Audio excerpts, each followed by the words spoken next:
আবু তাহের খান কৃষ্ণনগর থেকে বাংলার হয়ে এবং তৃণমূল কংগ্রেসের হয়ে লড়াই করবেন। মহুয়া মৈত্র রানাঘাট থেকে লড়াই করবেন।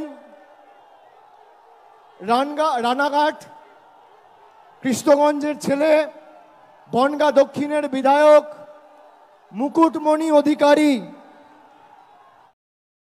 রানাঘাট তপশিলি কেন্দ্রের প্রার্থী ঘোষণা হতেই ব্রিগেড থেকে ফিরেই দেওয়াল লিখন।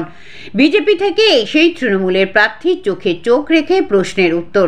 লোকসভার নিঘণ্ট ঘোষিত না হলেও তারই প্রাক্কালে ব্রিগেডে তৃণমূলের জনসভা। আর এই কলকাতার ব্রিগেডে জনগর্জন সভা থেকে তৃণমূল সুপ্রিমো মমতা বন্দ্যোপাধ্যায়ের আসন্ন লোকসভা নির্বাচনে 42টি কেন্দ্রেই ঘোষণা তৃণমূল প্রার্থীদের নাম। নদিয়ায় 2টি সিট কৃষ্ণনগরে এবং রানাঘাট। শান্তিপুরে এসে মুখ্যমন্ত্রীর কথাটি স্পষ্ট হয়েছিল নদিয়ার উত্তর কৃষ্ণনগরের প্রার্থী হতে চলেছেন মহুয়া মৈত্র। তবে দক্ষিণ নিয়েও নানান জল্পনা। কখনো প্রাক্তন সাংসদ অধ্যাপক ডক্টর তাপস মণ্ডল, কখনো বা বিশিষ্ট চিকিৎসক ডক্টর অতীন্দ্রনাথ মণ্ডল। তবে দলীয় কর্মী সমর্থকরা আন্দাজ করেছিলেন আজ শুধু বিজেপির বিরুদ্ধে তোপ দাগাই নয়, নেত্রীর মুখ থেকে ঘোষিত হতে পারে বিভিন্ন লোকসভা কেন্দ্রের প্রার্থীদের নাম। সেই আন্দাজই বাস্তবায়িত হলো আজ। নদিয়ার দক্ষিণ রানাঘাট তপশিলি কেন্দ্রের প্রার্থী ঘোষিত হলো বিজেপি বিধায়ক সদ্যর তৃণমূলে যোগদান করা ডক্টর মুকুটমণি অধিকারীর নাম ঘোষণার সাথে সাথেই নদিয়া শান্তিপুর পুরসভার সিএসসি মেম্বার শুভজিৎ দে তার 20 নম্বর ওয়ার্ডের দেওয়াল লেখানোর কাজ শুরু করেন। এত অল্প সময়ের মধ্যে, তাও আবার সম্পূর্ণ বিপরীত মেরুর বিজেপি দল থেকে আগত ব্যক্তির সাথে পথ চলা কিভাবে সম্ভব? বিজেপি থেকে পদত্যাগ আদৌ হবে কিনা?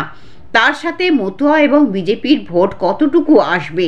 সাংসদ জগন্নাথ সরকার একদিকে সাংসদ থাকা অবস্থাতেই বিধায়ক পদে শান্তিপুরের দীর্ঘদিনের বিধায়ককে হারানো ব্যক্তিত্বের কাছে মুকুটমণি কতটুকু প্রতিদ্বন্দ্বী হয়ে উঠবে? এ ধরনের চোখে চোখ রেখে প্রশ্নে শুভজিৎ বাবুর সাফ কথা। দলটির নাম তৃণমূল, যেখানে শেষ কথা বলেন মমতা বন্দ্যোপাধ্যায়। সকলেই অনুগত সৈনিক তাই দলীয় কর্মী সমর্থকদের ক্ষোভ বিক্ষোভের কোনো প্রশ্নই ওঠে না। জগন্নাথবাবু তার সাংসদ এলাকায় কি কাজ করেছেন সে বিষয়ে কারণ জানা আছে কিনা তা আমার নেই। তবে বিধায়ক পদ থেকে ইস্তফা দিয়ে একটি খরচ সাপেক্ষ ভোট করতে বাধ্য করেছিলেন তিনি, যার ফলে মানুষের ট্যাক্সের টাকা অপচয় হয়েছে। এর যোগ্য জবাব দেবে মানুষ। মুকুটবাবু একজন চিকিৎসক, ভদ্র, সভ্য, মার্জিত ব্যক্তিত্ব, মতুয়া সমাজের নেতৃত্ব। তাই তিনি যখন এসেছেন তার সাথে সাথে বহু অনুগামীও তার সাথে দলে যোগদান করেছেন। বিজেপির আতুর ঘর থেকে 10টি ভোট তৃণমূলে পড়লেও তা 20টির সমতুল্য। আর পদত্যাগের বিষয়ে সারা দেশে যে আইন আছে তাই হওয়া উচিত। সেক্ষেত্রে পশ্চিমবঙ্গে কিংবা তৃণমূলের ক্ষেত্রে নিশ্চয়ই আলাদা হবে না। তবে পঞ্চায়েত কিংবা পুরসভা নয়, এটা লোকসভার ভোট। এখানে ভোট হবে নীতি আদর্শগতভাবে। দেশের উন্নয়নের প্রশ্নে বিলম্বীকরণ, বেসরকারীকরণ, ধর্মীয় বিভাজন, দ্রব্যমূল্য ক্রমশ বৃদ্ধি, এই সমস্ত পরিপ্রেক্ষিতে। তাই সেক্ষেত্রে কেন্দ্রের বিরুদ্ধে রাজ্যের প্রতি বঞ্চনা এবং বিভিন্ন অসাংবিধানিক কাজকর্মের জন্য একমাত্র প্রতিবাদী মুখ হিসেবে মমতা বন্দ্যোপাধ্যায়ের হাত শক্ত করবে এ রাজ্যের মানুষ। নদিয়ার দক্ষিণও তার ব্যতিক্রম নয়। আজকেই ঘোষণা হলো নাম প্রার্থীর, এবং আজকেই দেওয়াল লিখলেন কিভাবে? ব্রিগেডে কখন এসেছিলেন? আজকে আপনারা জানেন যে আমাদের তৃণমূল কংগ্রেসের দলনেত্রী তথা পশ্চিমবাংলার মুখ্যমন্ত্রী আজকে ব্রিগেডে জনগর্জন সভার মাধ্যমে আজকে পশ্চিমবাংলার 42টি লোকসভা আসনের প্রার্থীদের নাম ঘোষণা করেছেন তৃণমূল কংগ্রেসের। পাশাপাশি আমাদের রানাঘাট তফসিলি লোকসভা কেন্দ্রেরও প্রার্থীর নাম ঘোষণা হয়েছে। প্রার্থী আমাদের মুকুটমণি অধিকারী। আমরা আজকে সেই ব্রিগেডের সভা থেকে দলনেত্রীর বার্তা এবং প্রার্থীর নাম আমরা পেয়ে যাওয়ার সঙ্গে সঙ্গে আমাদের শান্তিপুর পৌর এলাকার 20 নম্বর ওয়ার্ডের কৃষ্ণকালীতলায় আমরা আজকে প্রার্থীর নাম দেওয়ালে লিখন করলাম। কটাতে লিখলেন? আজকে আমরা বিকেলবেলায় এখন আমরা এই আমাদের প্রার্থীর নাম আমরা দেওয়ালে লিখলাম। হ্যাঁ, সেটা একটা দেওয়াল কি কটা দেওয়াল করলেন? আমরা আজকে একটা দেওয়াল এখন লেখা চলছে, আরও একটা দেওয়াল এখন লেখা চলছে। আচ্ছা, এই যে মুকুটবাবু প্রার্থী হলেন সদ্য দলে যোগদান করেই, এই ব্যাপারে অনেকেই বলছে যে দলত্যাগ বিরোধী আইন কোথায় গেল, কি বলবেন? না, দেখুন, এরকম নজির আগে পূর্বে অনেক আছে, এটা কোনো অসুবিধা নেই। এই ব্যাপারটা যে আপনার উনি বিধানসভার যে আইন আছেন সেই মোতাবেকই কাজ অবশ্যই দল এটা দেখবে, এটা নিয়ে আমরা চিন্তিত নই। আর কীভাবে দেখছেন এই যে জগন্নাথ সরকারের সাথে একই সঙ্গে ধরুন রাজনীতিতে মদতপুষ্ট, একইভাবে রাজনীতি করে অভ্যস্ত, তারা দুজনের বিরুদ্ধে প্রতিদ্বন্দ্বী, কী মনে হচ্ছে? অবশ্যই এতে করে আমরা অনেকটা লাভবান হব, কেননা তার নিজের একটা বিধানসভার ভোট আছে, পাশাপাশি তিনি রানাঘাট লোকসভায় তিনি একটা সময় অন্য দলের প্রতিনিধিত্ব করতেন, তারও প্রচুর অনুগামী আছে, তারও প্রচুর ভক্ত আছে।